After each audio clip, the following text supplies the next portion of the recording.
tu peux acclamer le Seigneur? Est-ce que tu peux acclamer le Seigneur?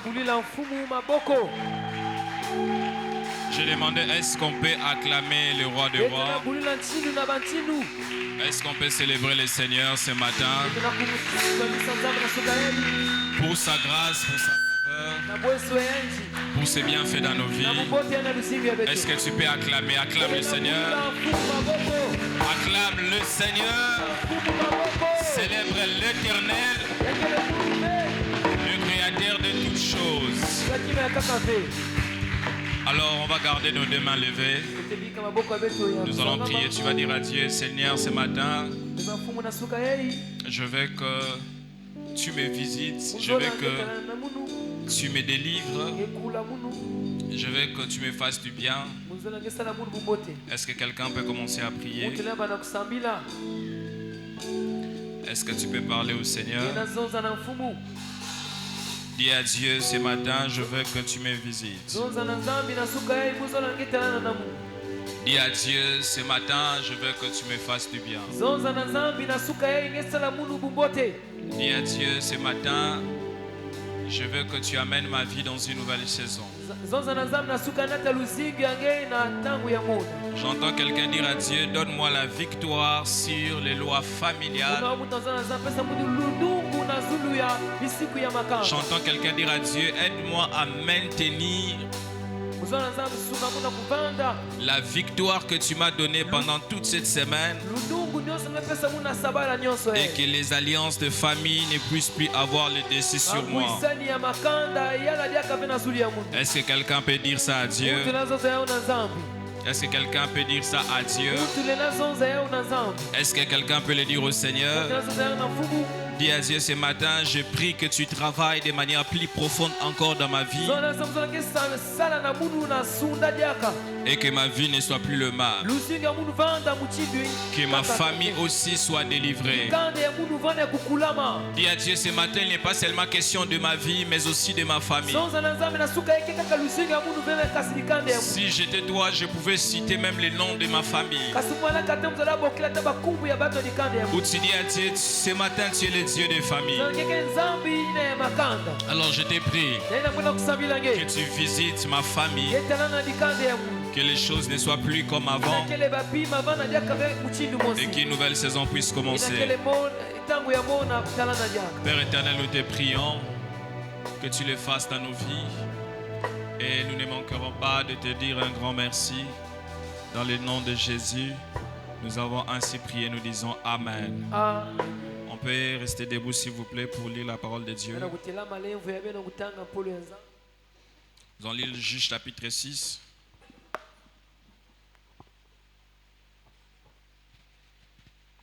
Nous allons lire Juge chapitre 6.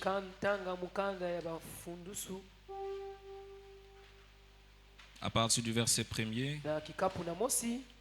Si vous n'avez pas de Bible, vous pouvez lire avec votre voisin, votre voisine. Je lis la parole du Seigneur. Elle le déclare, les enfants d'Israël firent ce qui déplaît à l'Éternel, et l'Éternel le livra entre les mains de Madian durant 7 ans. La main de Madian fut puissante contre Israël. Pour échapper à Madian, les enfants d'Israël s'est retirés dans les ravins des montagnes, dans les cavernes et sur les rochers fortifiés. Quand Israël avait sémé, Madian montait avec Amalek et les fils de l'Orient, et ils marchaient contre lui. Ils campaient en face de lui, détruisaient les productions du pays jusqu'à vers Gaza, et ne laissaient en Israël ni vivre, ni brebis, ni bœuf, ni âne, car ils montaient avec leurs troupeaux et leurs tentes, et ils arrivaient comme une multitude de sauterelles. Ils étaient innombrables, eux et leurs chameaux, et ils venaient dans le pays pour les ravager. Nous allons descendre un peu plus bas. Le verset 7. Lorsque les enfants d'Israël crièrent à l'Éternel au sujet de Madian, l'Éternel envoya un prophète aux enfants d'Israël. Il leur dit, ainsi parle l'Éternel, le Dieu d'Israël, je vous ai fait monter du pays d'Égypte, et je vous ai fait sortir de la maison de servitude. Je vous ai livré de la main des Égyptiens et de tous ceux qui vous opprimaient. Je les ai chassés devant vous, et je vous ai donné leur pays. Je vous ai dit, je suis l'Éternel votre Dieu. Vous ne craindrez point le Dieu des Amoréens dans le pays desquels vous habitez, mais vous n'avez point écouté ma voix. Puis vint l'ange de l'Éternel et il s'assit sous les térébintes d'Opra, qui appartenait à Joas de la famille d'Abiézer. Gédéon, son fils, battait du froment au pressoir pour le mettre à l'abri des Madians. L'ange de l'Éternel lui apparut et lui dit: l'Éternel est avec toi, vaillant héros. Gédéon lui dit: ah mon Seigneur, si l'Éternel est avec nous, pourquoi toutes ces choses nous sont-elles arrivées? Et où tous sont ces prodiges que nos pères nous racontent, quand ils disent: l'Éternel ne nous a-t-il pas fait monter hors du pays d'Égypte? Maintenant l'Éternel nous abandonne et il nous livre entre les mains de Madian. L'Éternel se tourna vers lui et dit: va avec cette force que tu as et délivre Israël de la main de Madian. N'est-ce pas moi qui t'envoie? Le verset 17. Gédéon lui dit: si je trouvais grâce à tes yeux, donne-moi un signe pour montrer que c'est toi qui me parles. Ne t'éloigne point d'ici jusqu'à ce que je revienne auprès de toi, que j'apporte mon offrande et que je la dépose devant toi. Et l'Éternel lui dit: je resterai jusqu'à ce que tu reviennes. Gédéon entra, prépara un chevreau et fit avec un épha de farine de pain sans levain. Il mit la chair dans le panier et le jus dans un pot, le lui apporta sous les térébintes et le présenta.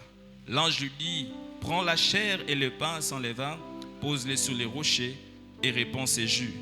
Et il fit ainsi. L'ange de l'Éternel avança l'extrémité du bâton qu'il avait à la main et toucha la chair et le pain sans levain.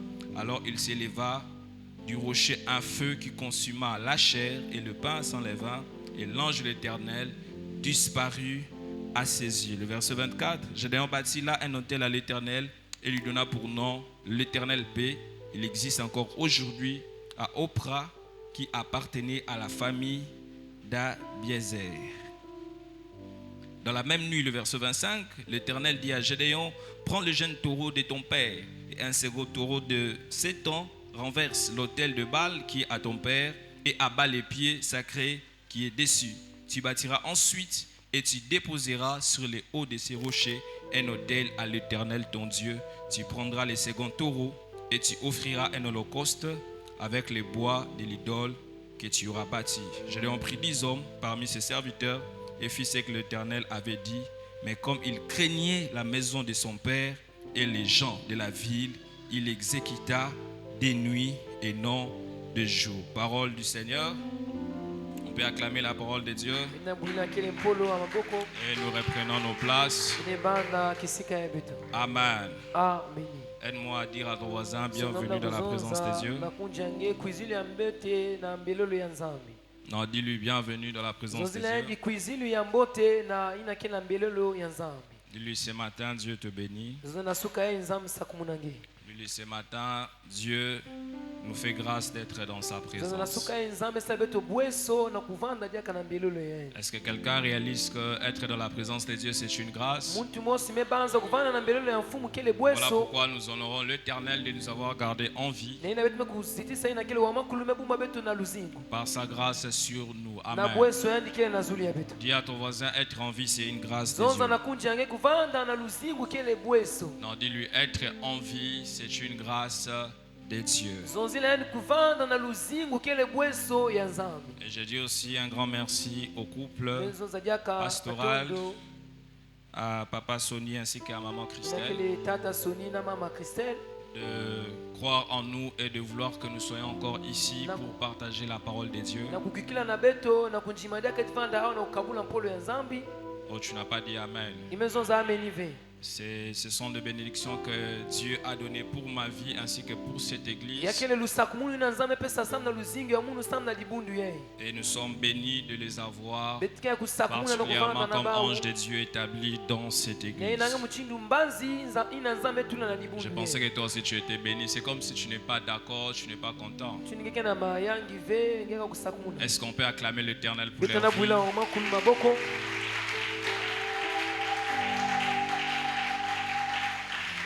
Est-ce qu'on peut bien acclamer l'Éternel pour honorer leur vie?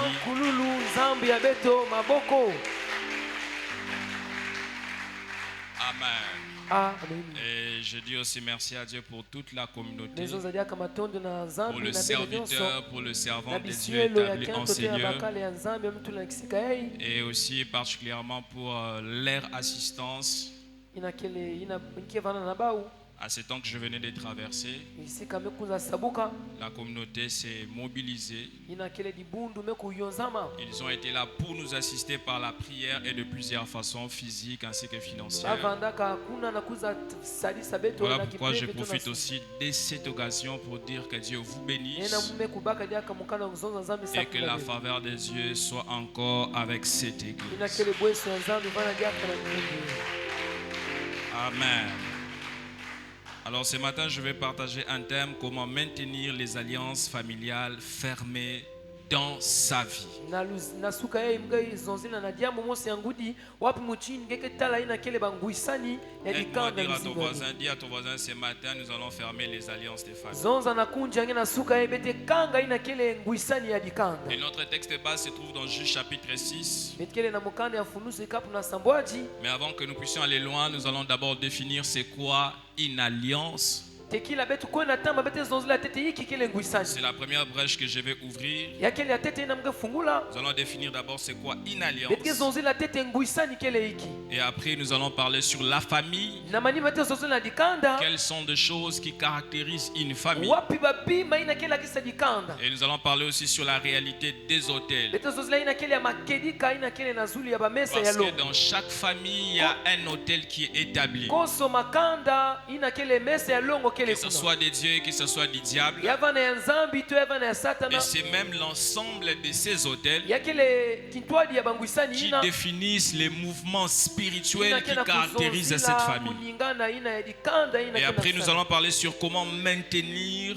ces alliances fermées dans sa vie. Betike zozila futa muchindu bete na kukanga bangwisani ina. Est-ce que je parle à quelqu'un? Ina zozila mutu mosi Lorsqu'on parle du mot alliance, ça vient de l'hébreu berit. na tango bete zozila ina zonzila ngwisani Et berit veut dire 4 choses que nous allons prendre. berizo la zonzila ina kila iya La première des choses, berit veut dire un pacte, ya tete berizo la zonza kima ina kile na ngolo un engagement ina kile mukanu qui est établi entre deux ina personnes. bametula batu zoli C'est-à-dire, lorsque nous parlons d'une na alliance, tango bete zonza na ngwisani on suppose qu'il y a 2 personnes qui existent. betike kutala batu zole kele Et ces personnes vont s'asseoir batu zole nke vanda pour discuter na kusolola sur les engagements na mukanu ya bao que chaque partie devra respecter. ina koso mutu vana zitisa Et généralement, lorsqu'on parle de l'alliance, na tango bake zonza na ngwisani c'est un engagement ya spirituel kele mukanu mosi ya qui kimpepe engage le monde physique ina keba kaka mukanu inza ya et le monde ya spirituel. nzutu na inza ya pepe C'est-à-dire, il y a une personne qui est dans le monde physique ya kena mutu akake na inza ya et cette personne contracte le monde spirituel.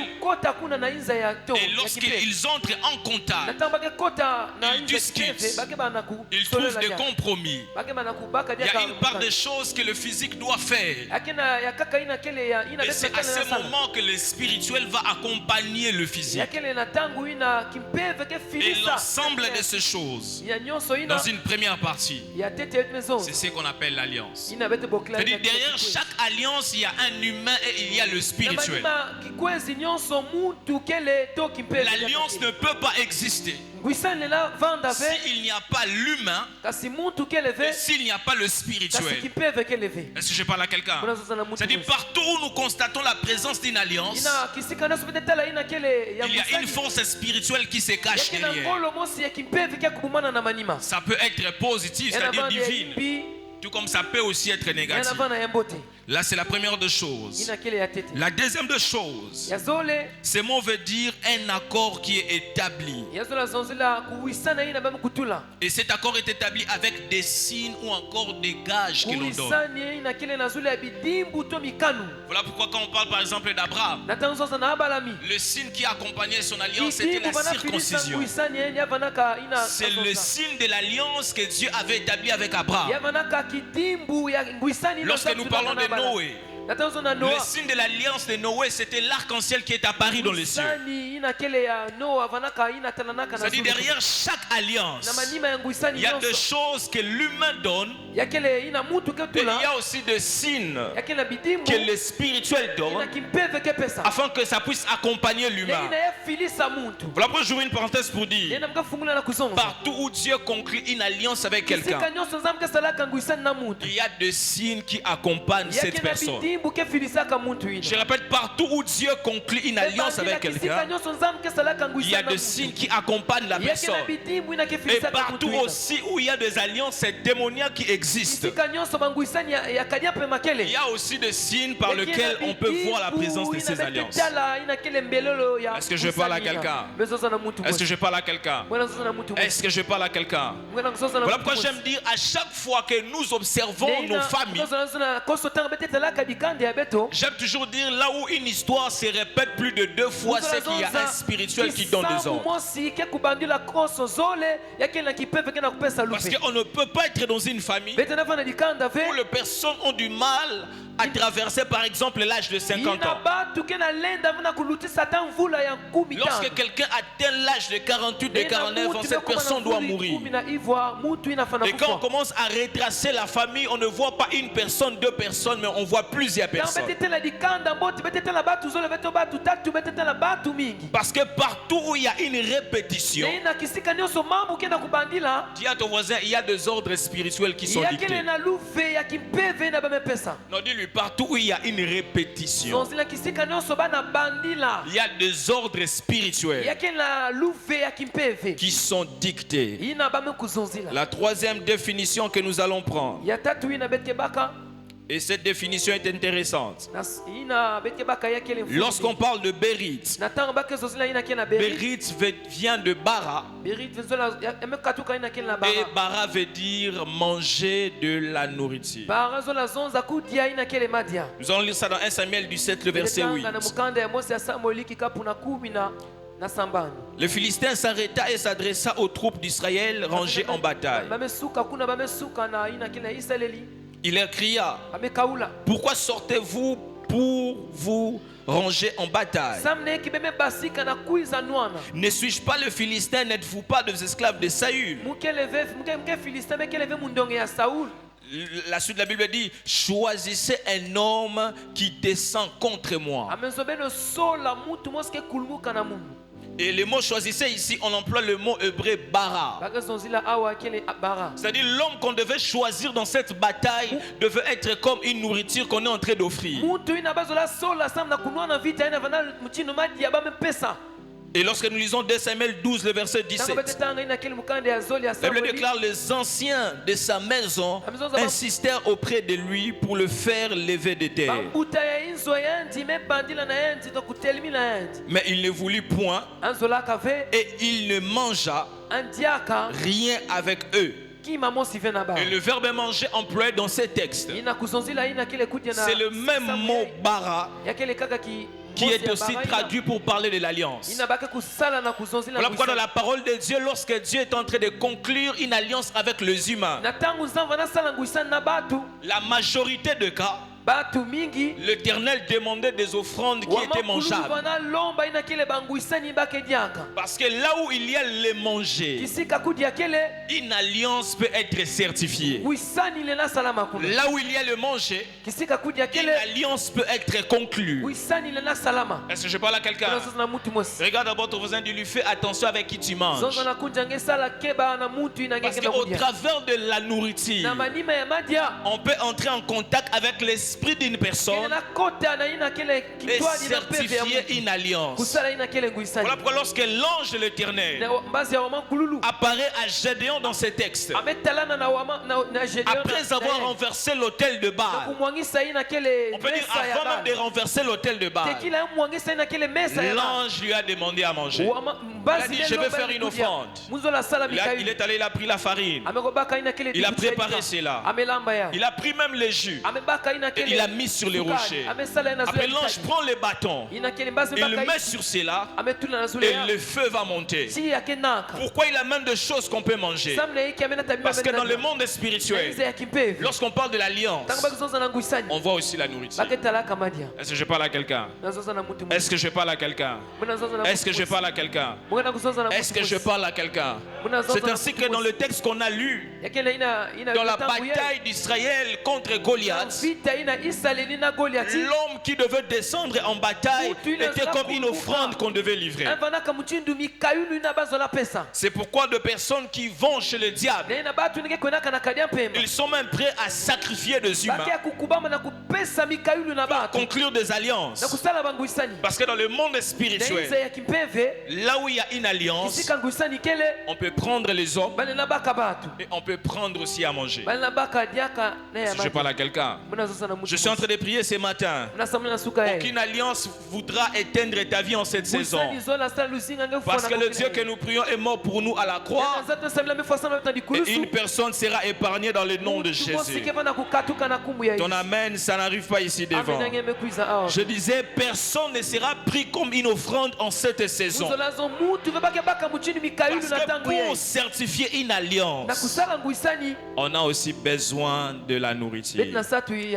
Regarde ton voisin, dis-lui, je ne serai pas mangé en cette saison. Dis-lui, je ne serai pas la nourriture des sorciers de ma famille dans les réunions. Dis-lui, dans leur fête, ils vont dormir affamés. Ils ne vont pas manger ma chair.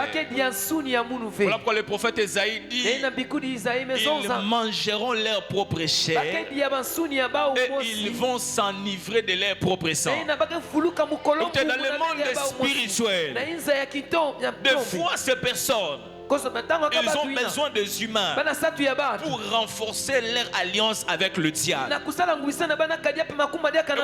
Partout où une personne est sacrifiée mystiquement, il y a une alliance qui est renforcée. Partout où il y a quelqu'un qui est offert en sacrifice, il y a une alliance qui vient d'être renforcée. C'est pour ça que je veux dire à quelqu'un, lorsque les gens meurent de manière successive dans une famille, dis à ton voisin, il ne faut pas toujours dire l'Éternel a donné, l'Éternel a repris. Non. Oh non, l'Éternel a donné, il a repris. Le plus important, c'est que son âme est au paradis. Ce n'est pas ça le problème. Après un temps, une autre personne s'en va. Mais comment dans une famille on peut perdre de personnes dans des mois précis? Dans le mois de mars, chaque mois de mars, quelqu'un doit partir. Chaque mois de juillet, quelqu'un doit partir. Et lorsqu'on veut être simple, on va dire que l'Éternel a donné et l'Éternel a repris. Mais lorsqu'on apprend à observer sa famille avec les yeux spirituels, on comprendra que derrière une mort peut se cacher une alliance qui a pris cette personne. Voilà pourquoi nous décrétons ce matin au nom de Jésus, là où les alliances sont en train de travailler, la puissance de Dieu est en train de descendre. Et nous décrétons que cela soit neutralisé au nom de Jésus. Celui qui dit Amen, il le prend pour sa famille dans le nom de Jésus. Donc là, c'est pour l'alliance. On va prendre la famille. Lorsque nous parlons d'une famille, la première des choses qui caractérise une famille, c'est les noms. Dis à ton voisin, c'est les noms. Non, dis-lui encore. C'est les noms. Et lorsqu'on parle du nom, dans chaque nom, il y a une représentation spirituelle qui peut être symbolique ou qui peut rester dans l'angle spirituel. C'est-à-dire pour identifier une famille, on a besoin de connaître son nom. Est-ce que je parle à quelqu'un? Demande d'abord ton voisin, est-ce que tu connais la signification du nom de ta famille? Demande-lui, est-ce que tu connais? Il a dit qu'il ne connaît pas. Nous qui sommes nés en ville, on ne connaît pas. Dis-lui, après les cultes, mets les unités, appelle maman, appelle papa. Demande-lui, notre famille signifie quoi? Le nom de la famille. Parce que derrière chaque nom, il y a même de vibrations spirituelles. Et cela caractérise l'évolution ou même l'origine spirituelle de cette famille.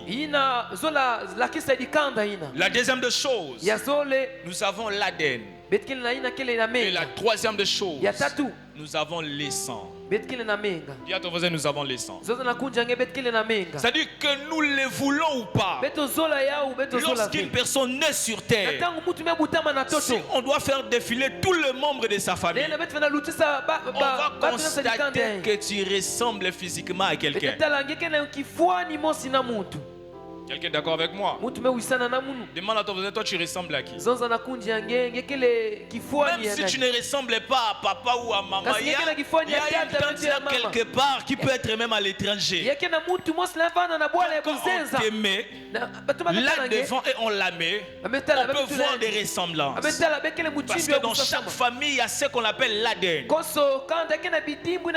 C'est ça qui contient le code génétique d'une famille. C'est ça qui transmet même le caractère, le comportement, la façon d'être d'une personne. Et non seulement ça transmet le physique, mais il y a aussi le spirituel qui est contenu. Voilà pourquoi la Bible déclare, lorsque Abraham était béni, Lévi était dans les reins. Parce que dans le monde spirituel, tout ce que l'on peut faire physiquement impacte spirituellement même notre descendance. Est-ce que je parle à quelqu'un? J'aimerais le dire encore. Lorsque nous entrons en retraite, même si vous n'avez pas encore des enfants physiquement, sachez que ceux qui sont en vous sont en train d'être impactés spirituellement. Quand tu sers l'Éternel, même si tu n'as pas une descendance encore, tous ceux qui se trouvent en toi sont en train d'être impactés. Et j'aimerais le dire, même quand tu vas chez les féticheurs, tous ceux qui sont en toi, ils sont aussi allés chez les féticheurs. Là, tu ne vas pas dire Amen. Et c'est là où les problèmes sont en train de commencer dans nos familles. Parce qu'il y a eu des personnes dans le passé qui sont venues avant nous. Ils ont fait des choses bizarres. Et il y a eu des répercussions. J'aimerais choquer quelqu'un ce matin. Lorsque nous n'apprenons pas à prendre au sérieux les réalités spirituelles de la famille, même si tu te trouves à l'étranger, ce n'est pas parce que tu es à l'étranger que le sang de ta famille en toi a changé. Même si tu vas en Amérique, on fait le test d'ADN, tu seras toujours de cette famille. C'est-à-dire spirituellement, ceux qui sont de ta famille ont la capacité de t'identifier. Parce que tu portes leur sang. Est-ce que je parle à quelqu'un? Est-ce que je parle à quelqu'un? Est-ce que je parle à quelqu'un? Dis à ton voisin les sangs. Non, dis-lui encore. Dis-lui les sangs. Dis-lui encore pour la dernière fois les sangs. C'est pour ça dans le monde spirituel, lorsqu'il est question de prier, dis à ton voisin, il faut prier en demandant au Seigneur qu'est-ce qui se cache derrière un problème. Parce que des fois le chrétien que nous sommes, nous voulons devenir plus spirituel que la Bible. Et nous voulons devenir plus spirituel même que Dieu. Oh non, moi je suis enfant de Dieu. Moi je prie, je sers Dieu. Écoutez dans la parole de Dieu. 2 Rois chapitre 4 verset 1er. L'un des fils des prophètes Élisée, quand il est mort, sa femme est allée chercher le prophète. Et sa femme dit que mon mari craignait Dieu. Première précision. Deuxième précision. Elle dit, mon mari servait Dieu. Mais la dernière précision, quand cet homme est mort, le créancier vient. Il viendra réclamer les enfants. Alors que cette personne craignait Dieu, il servait Dieu, mais il est mort. Il est mort avec des dettes. Et après sa mort, on vient réclamer des enfants.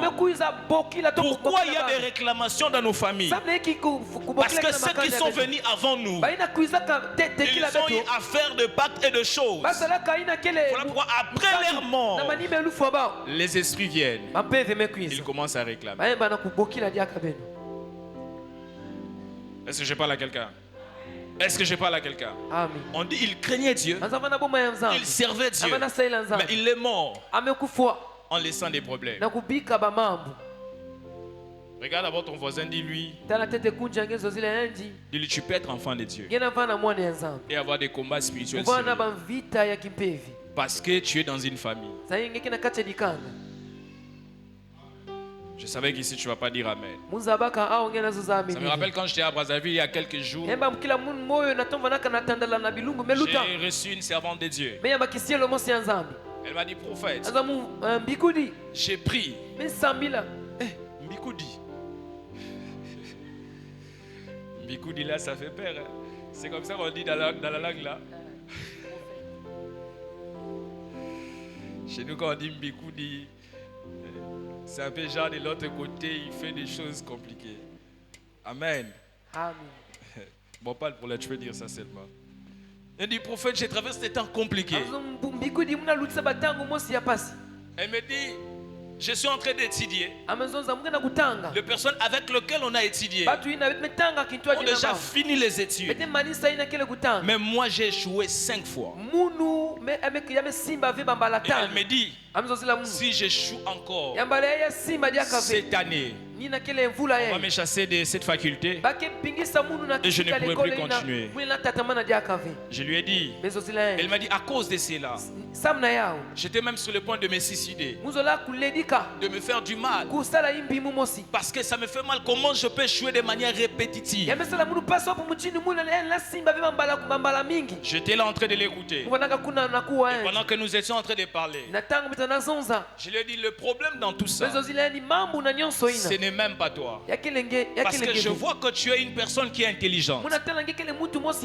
Et je vois même que quand tu étais au lycée, à l'école primaire, tu faisais des très bons points. Elle me dira, oui, j'ai été première de la classe à plusieurs reprises. Elle ne sortait jamais parmi en dessous des 5 premiers. Elle était toujours là. Mais comment elle sert Dieu? Comment elle prie Dieu? Et elle va ajouter même, j'ai gêné, j'ai prié, j'ai fait des offrandes, mais rien ne change. C'est là que je joue une parenthèse pour dire, dans le monde spirituel, la solution commence lorsqu'on identifie les problèmes. Je répète encore, dans le monde spirituel, la solution commence lorsque le problème est identifié. Les enfants de Dieu, nous prions de manière vague. Je l'ai posé une question. J'ai dit, comment tu pries ces derniers temps? Elle va me dire, non, dans les passés, je disais à Dieu de me donner la réussite. Mais actuellement, pendant que je prie, j'ai dit à Dieu que ta volonté soit faite. Je dis, ma soeur, ici, il n'est pas question de la volonté de Dieu.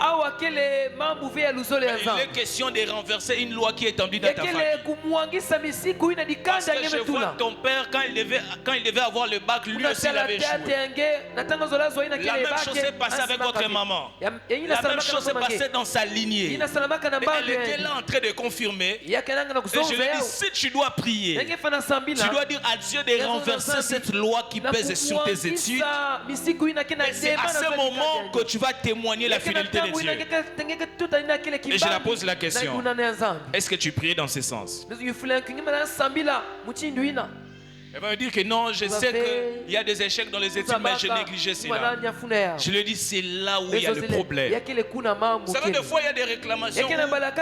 On peut se dire, des fois, humainement parlant, c'est inutile. On peut dire que comment dans une famille, comment le diable peut seulement établir que les gens échouent à l'université. Et pour des personnes qui ont assez étudié, on peut dire non, ça n'a pas de sens, peut-être c'est une coïncidence. Lorsqu'on fait la délibération, soit c'est un problème avec le professeur. Écoutez, tout ce qui se passe physiquement, ce sont des ordres spirituels qui sont donnés. Est-ce que je parle à quelqu'un? Est-ce que je parle à quelqu'un? Demande à ton voisin quelles sont les choses qui se répètent dans votre famille. Demande-lui d'abord. La demande, dis-lui, prends un papier, un stylo, note même à côté avant la fin de ce culte. Quelles sont les choses qui se répètent dans votre génération des enfants, dans la génération des parents, dans la génération des grands-mères, dans la génération des grands-pères? Parce que partout où il y a une répétition, il y a un esprit quelque part. Est-ce que je parle à quelqu'un? Et la Bible dit que les enfants d'Israël, Madian est en train de les combattre. Et c'était pendant 7 ans. Et la Bible donne la cause. C'est parce que les enfants d'Israël ont fait ce qu'il y avait de plus à l'Éternel. Et l'Éternel les a livrés vers Madian. C'est là que je prends le premier point pour dire, à chaque fois que nous ouvrons la porte au péché, l'Éternel nous livre à l'adversaire. À chaque fois qu'une personne multiplie la vie de péché dans sa vie, les sorciers de la famille t'acclament. Et ils te poussent encore à bien le faire. Parce qu'ils savent que quand tu demeures dans cette situation, la personne même qui te livre à l'adversaire, c'est Dieu. Quelqu'un n'a pas dit Amen. Dis à ton voisin, quand on vit dans le péché, l'Éternel nous livre à l'adversaire. C'est-à-dire nous devenons exposés spirituellement. Les enfants d'Israël étaient en train de s'aimer. Mais lors de la récolte, on venait prendre ce qu'ils s'aimaient. C'est-à-dire qu'ils fournissaient des efforts qui étaient physiques. Ils étaient en train de payer un prix quelconque. Mais lorsqu'ils devaient moissonner, il y a des personnes qui venaient prendre. Peut-être c'est la situation d'une personne. Tu es en train de travailler trop dur. Tu multiplies les efforts. Mais lorsque tu dois moissonner, sans qu'il y a quelque chose qui doit te faire retourner encore de la case du départ. Dis ton voisin, c'est parce qu'il y a un ça ne va pas quelque part. Des fois, Dieu permettra que les choses deviennent de plus en plus compliquées afin d'attirer ton attention. Des fois, Dieu permettra que le diable puisse te combattre afin de t'interpeller que la direction que tu avais prise, ce n'était pas une bonne direction. Est-ce que je parle à quelqu'un? Est-ce que je parle à quelqu'un? Dis à ton voisin, la direction que tu as prise, ce n'est pas une bonne direction. Et il faut rentrer en arrière. Et au moment où on les combattait, la Bible dit le premier ennemi, c'était Madian. Dis à ton voisin, c'était Madian. Lorsqu'on parle de Madian, Madian il est le fils de Ketura. Et lorsqu'on parle de Madian, Madian veut dire celui avec lequel on doit lutter ou disputer.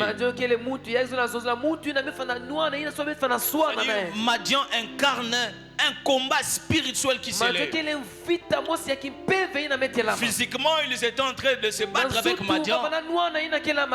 Mais cette bataille avait aussi une portée spirituelle. Parce que lorsqu'on parle de Madian, Madian incarne un combat qui se passe. Et Madian, il est le fils de Ketura.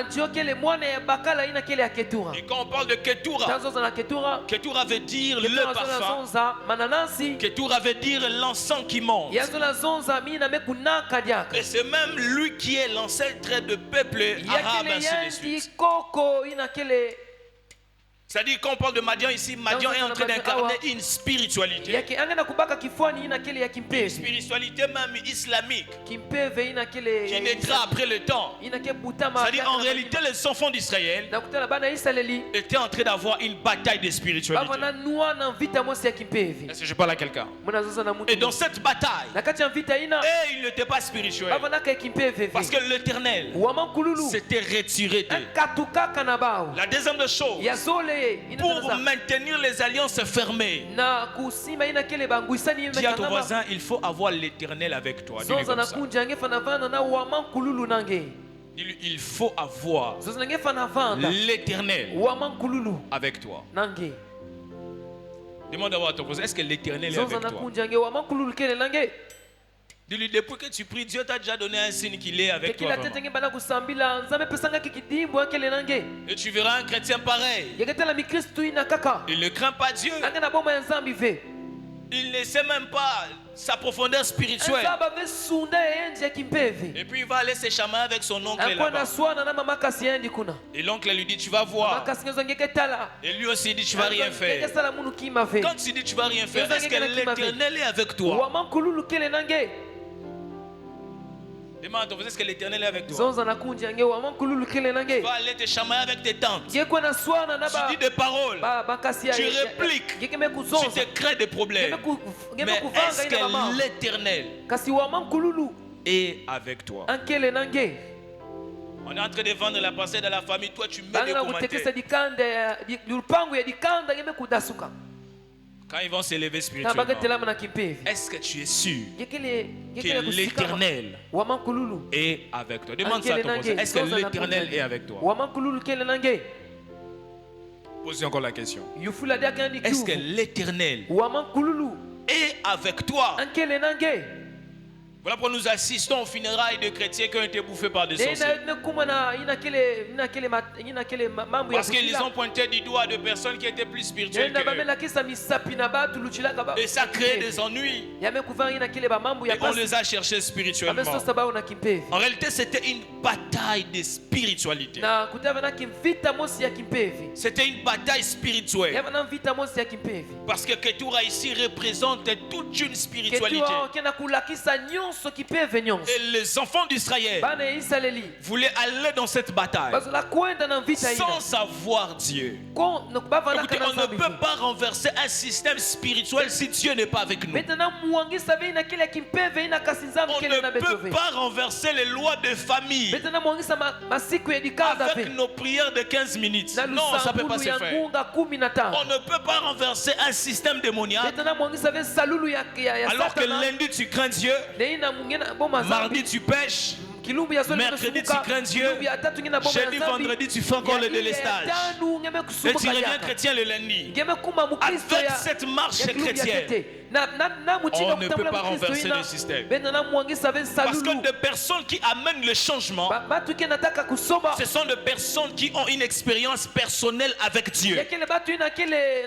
Voilà pourquoi Gédéon, avant de renverser l'autel de son père, il déclare que l'ange de l'Éternel va l'apparaître. Tu ne peux pas renverser ce qui est démoniaque sans avoir une rencontre avec le divin. Il faut te rencontrer avec le divin. Et quand le divin t'accompagne, c'est à ce moment que tu seras fort. Est-ce que je parle à quelqu'un? Le deuxième ennemi, c'est Amalek. Amalek veut dire celui qui vit dans la vallée. Et Amalek, il est parmi des descendants d'Ésaü. Le dernier ennemi, la Bible dit, ils étaient combattus par le fils de l'Orient. Le fils de l'Orient, on les identifie au peuple nomade qui vivait à l'est du Jourdain. Et on dit qu'eux aussi ce sont des descendants de Ketura. Donc les trois adversaires qui combattaient Israël, à ma grande surprise quand j'ai médité ce texte, je me suis rendu compte que c'était des personnes de leur propre lignée biologique. C'est là où s'accomplit ce que la Bible déclare. Vous aurez pour ennemis les gens de votre propre maison. Voilà pourquoi dans les combats spirituels, lorsqu'il est question de prier, dis à ton voisin, il faut d'abord oublier l'oncle, tante, maman, papa, frère, grande sœur, parce que la personne qui peut te combattre, c'est une personne que tu sous-estimes. Des fois, les personnes que nous soupçonnons, majoritairement ne sont même pas des sorciers. Les vrais sorciers sont ceux dont on ne soupçonne pas. Quelqu'un n'a pas dit amen. Je rappelle, des fois les personnes que nous soupçonnons, des fois ne sont même pas sorcières. Mais les vraies personnes qui nous combattent, ils sont là dans leur coin. Des fois même ils te conseillent quand les choses ne vont pas bien. te dit sois fort, ça va aller. Ça va passer. Et toi aussi tu le partages tes projets. Mais la nuit quand la personne doit aller dans ces choses, il oublie que vous partagez les propres sangs. Est-ce que je parle à quelqu'un? Est-ce que je parle à quelqu'un? Dis à ton voisin ce matin, tu diras au Seigneur, tout celui qui te combat dans votre lignée, que l'Éternel les renverse. Tu n'as pas dit Amen. Je disais, tout celui qui te combat, ce matin que l'Éternel le renverse. Parce qu'Israël dans ces textes était combattu par ceux de sa propre lignée. Et le combat spirituel, vous savez, l'erreur des chrétiens, c'est que les chrétiens aiment combattre physiquement. Voilà pourquoi Dieu aussi, même quand tu pries, tu dis à Dieu, révèle-moi ce qui me combat. Dieu connaît tellement que tu as un sang qui est chaud. Il ne va pas te montrer. Parce qu'il sait qu'après la prière, c'est la bagarre qui va commencer. Je me rappelle un jour, j'ai prophétisé sur une personne, je lui ai dit la personne qui les combattait, après les critiques, la bagarre a commencé. Donc c'était devenu des tiraillements. Parce que le chrétien aime combattre charnellement. Alors que le combat n'est pas charnel, le combat est spirituel. C'est-à-dire même ton frère peut être sorcier. Dieu t'a dit qu'il est sorcier. Vous habitez dans une même maison. Le soir vous mangez dans la même assiette. Vous partagez tout normalement. Mais c'est dans le spirituel que vous êtes adversaire. Et ce n'est pas dans le physique. Voilà pourquoi la Bible dit, nous ne combattons pas contre la chair et le sang. Toi, depuis qu'on t'a donné le message, c'est dans ta famille qu'on te combat. Ennemi avec tout le monde. Même message WhatsApp, tu n'envoies plus aux gens. Oh non, c'est eux qui me combattent. Dis à ton voisin, le combat n'est pas charnel. Dis-lui les vrais combats. Et spirituel. D'ailleurs, le sorcier, quand il comprend physiquement que tu as compris ces gestes spirituels, il va aller doubler son travail. C'est-à-dire, Dieu peut te donner la révélation sur quelqu'un, mais le combat n'est pas physique. Le combat est spirituel. Pour maintenir cela fermé, on doit toujours mener le combat dans l'angle spirituel. Est-ce que je parle à quelqu'un? Est-ce que je parle à quelqu'un? Moi, je me rappelle un jour, il y a quelqu'un dans la famille éloignée qui est venu chez nous. C'est un garçon, on dit qu'il est dans des trucs bizarres. Et tout le monde avait peur de la maison. Tout le monde avait peur. Il va venir créer des choses, tout ça. Je dis non, c'est pas un problème. Laissez-lui, on va dormir dans la même chambre. On passe la première nuit. On se réveille le matin, les gars est malade. Et les sangs commencent à diminuer. On passe deuxième nuit. On se réveille le matin, il devient pâle. On l'amène à l'hôpital. Il se sent bien. On le ramène à la maison. Il revient malade. Le troisième jour grave. Je dis, si vous le laissez ici, il va mourir. On le ramène chez lui là-bas. Il se rétablit sans prendre les médicaments. Il revient encore. Il tombe malade. Dis à ton voisin, le problème c'est pas physique. Le problème est spirituel. Donc tu peux dormir même sur le même lit avec celui qui te combat. Le problème ce n'est pas de haïr le membre de notre famille.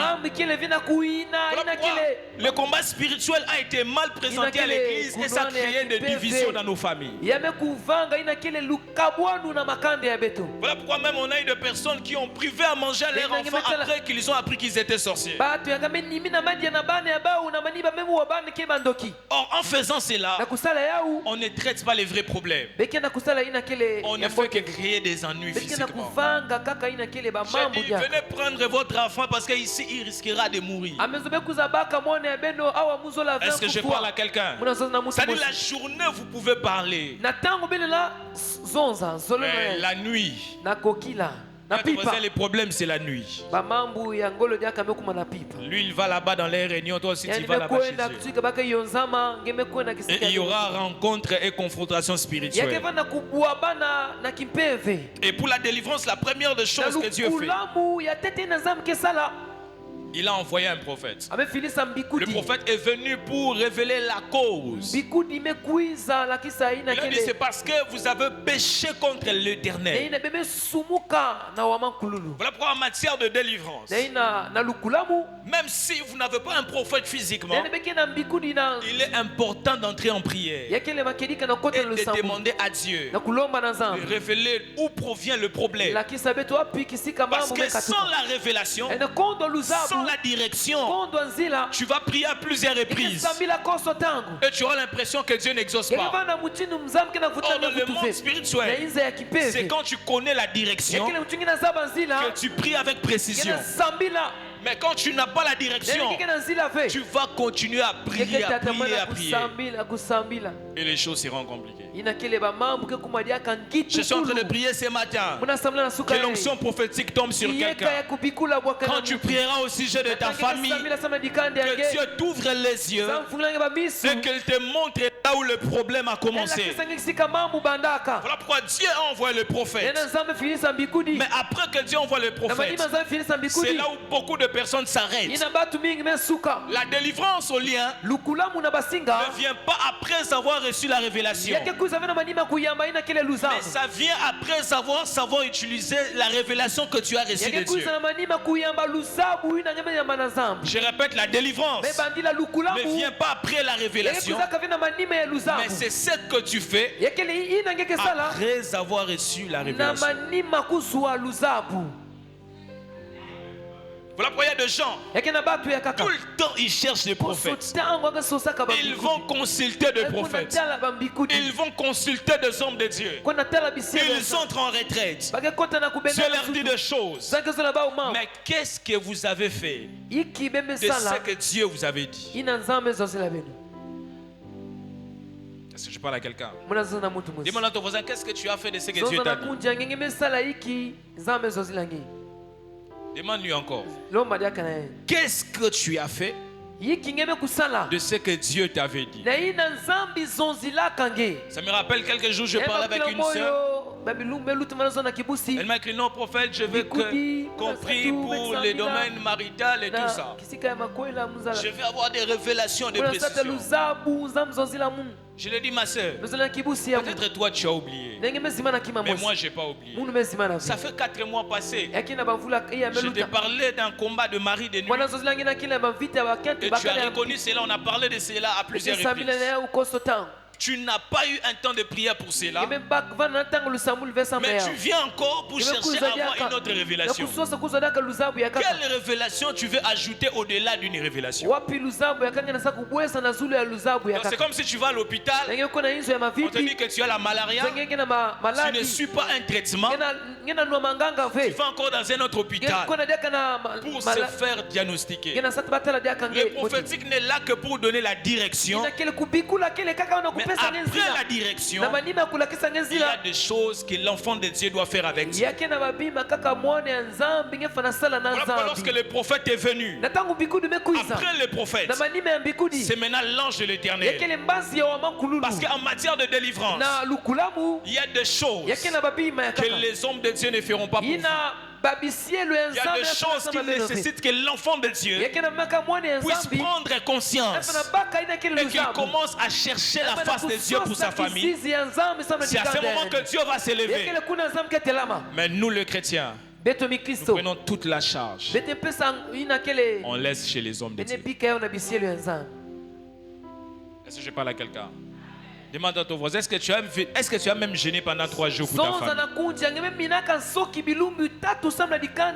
3 jours seulement. 3 jours. Depuis que l'année a commencé, le mois de juin finit dans quelques jours. Est-ce que tu as prié pour ta famille? Est-ce que tu as cherché Dieu pour ta famille? Parce que les lois ne peuvent pas être renversées si un Gédéon ne s'élève. Beaucoup de familles sont bloquées spirituellement parce que les Gédéons qui doivent s'élever et renverser les autels, ils sont encore endormis. Ils sont encore en train de regarder la télé. Alors que ces personnes, ce sont même des vaillants héros. Quand l'ange lui apparaît, il dit que tu es vaillant héros. Alors que c'était un simple homme. Là où les lois sont en train de travailler, même les compétences sont englouties. Je rappelle, là où les lois travaillent, même les compétences sont englouties. Il y a des familles, quand tu regardes physiquement, tu dis que non, ces personnes ne sont pas utiles, c'est une famille compliquée. Écoutez, personne n'est inutile sur la terre. Non. Toute personne sur la terre a des compétences que Dieu a mis en lui. À cause des lois qui sont établies et qui ne sont pas renversées, ça peut faire en sorte que un vaillant héros puisse vivre comme un simple homme, comme un simple citoyen, alors qu'en lui, il y avait la capacité de délivrer tout un peuple. Regarde ton voisin, dis à ton voisin, tu es un vaillant héros. Dis-lui d'abord. Dis-lui, tu es un vaillant héros. Dis-lui, voisine, tu es vaillante héroïne. Dis-lui, ne te néglige pas, même si actuellement tu ne vois rien. C'est toi l'héros qui va délivrer ta famille. Apparemment la personne ne dit pas amen. Dis-lui, c'est toi, c'est lui qui va délivrer la famille. Et Dieu veut simplement que tu puisses te réveiller. Et quand tu es réveillé, l'ange viendra. À chaque fois que nous sommes en prière, Dieu nous révèle ce qu'on ignore sur nous. À chaque fois que nous prions, Dieu nous révèle ce que nous ignorons sur nous. C'est pour ça qu'il y a des personnes qui se négligent. Parce que ces personnes, Dieu ne les a pas encore rencontrés. Le jour où Dieu te rencontre, il te dira, c'est lui que tu es, et tu vas cesser de te négliger. Est-ce que je parle à quelqu'un? Dis à ton voisin, ne te néglige pas. Et quand l'ange vient, il part. Il dit que Gédéon a fait l'offrande. Et après, l'Éternel va lui parler la nuit. Donc Gédéon a eu deux rencontres. La première rencontre, c'est avec l'ange de l'Éternel. Et la deuxième rencontre, c'est avec l'Éternel. Dans la première rencontre, il a offert ce qu'il a voulu. Il a offert ce qu'il a voulu de lui-même. Mais dans la deuxième rencontre, il a offert ce que Dieu l'a demandé de faire. Vous savez, dans la marche avec Dieu, il y a un temps où tu peux faire ce que tu veux faire. Mais il y a aussi des recommandations que Dieu peut te donner selon lui. Est-ce que quelqu'un est d'accord? Bien qu'il y a beaucoup de personnes qui ont utilisé pour manipuler, faire beaucoup de choses. Mais moi je crois que face à certains cas, l'Éternel peut recommander même le type d'offrande que nous devons faire. Parce que Dieu l'a dit, tu vas prendre les taureaux de 7 ans. Donc cela veut dire, s'il avait pris celui de 5 ans, ça n'allait pas marcher. Parce qu'ils ont été assujettis pendant 7 ans. Et même l'autel qu'ils devaient faire, devait correspondre spirituellement à ces temps d'esclavagisme qu'ils ont subi. Certes, le diable est passé par là afin que beaucoup de personnes soient escroquées, manipulées, ainsi de suite.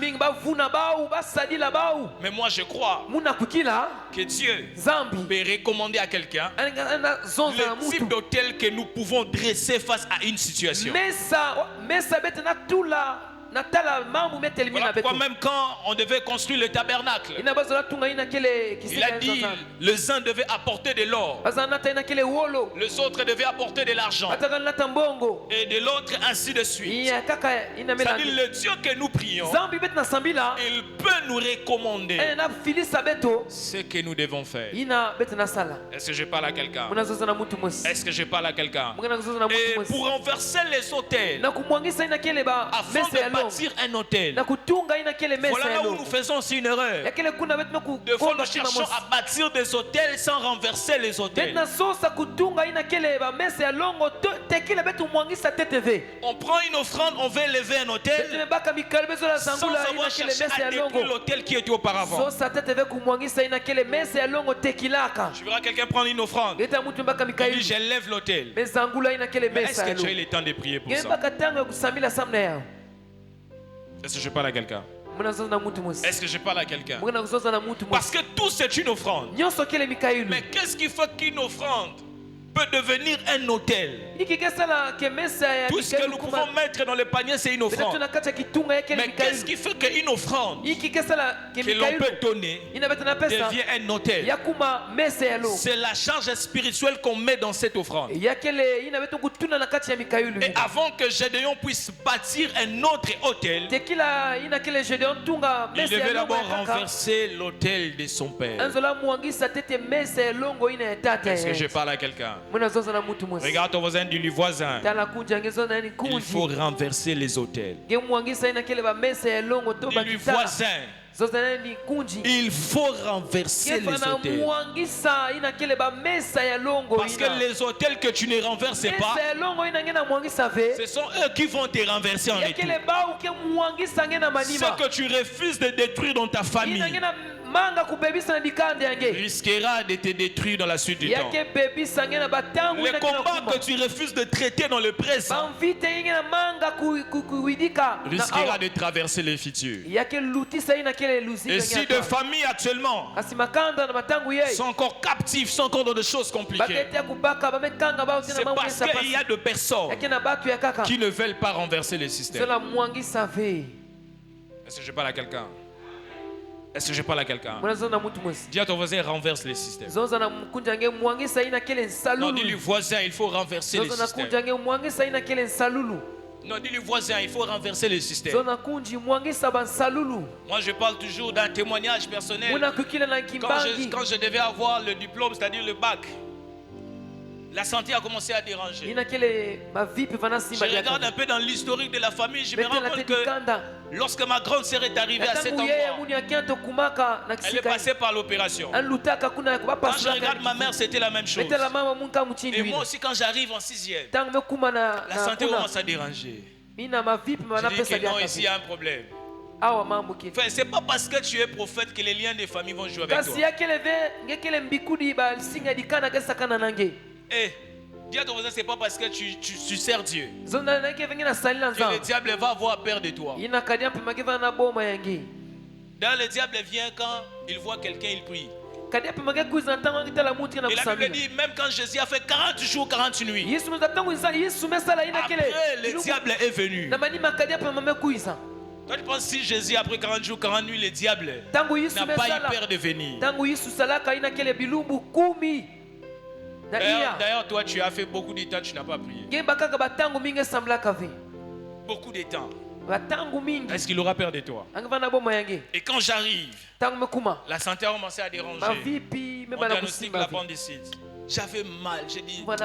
Un jour, j'étais dans la chambre, j'avais tellement mal. Je voulais prendre la décision pour accepter l'opération. Et pendant que j'ai prié, j'ai eu une apparition. Et après cela, les lumières ont disparu.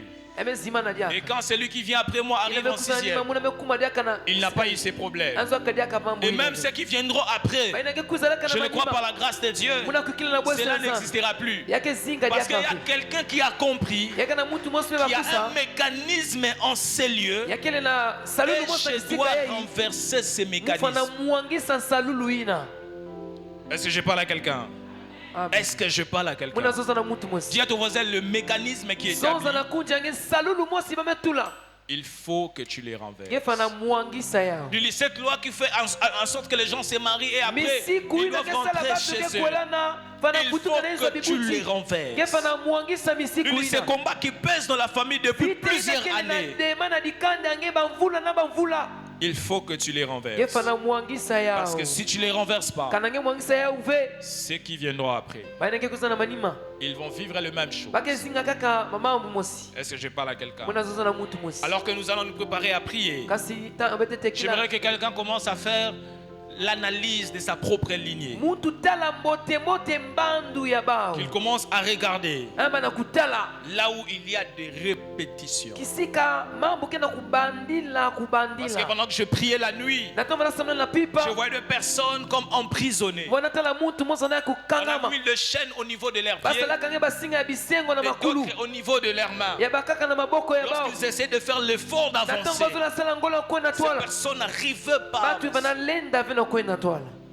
Et le Seigneur me disait ce matin, nous allons prier et dire à Dieu que cela tombe.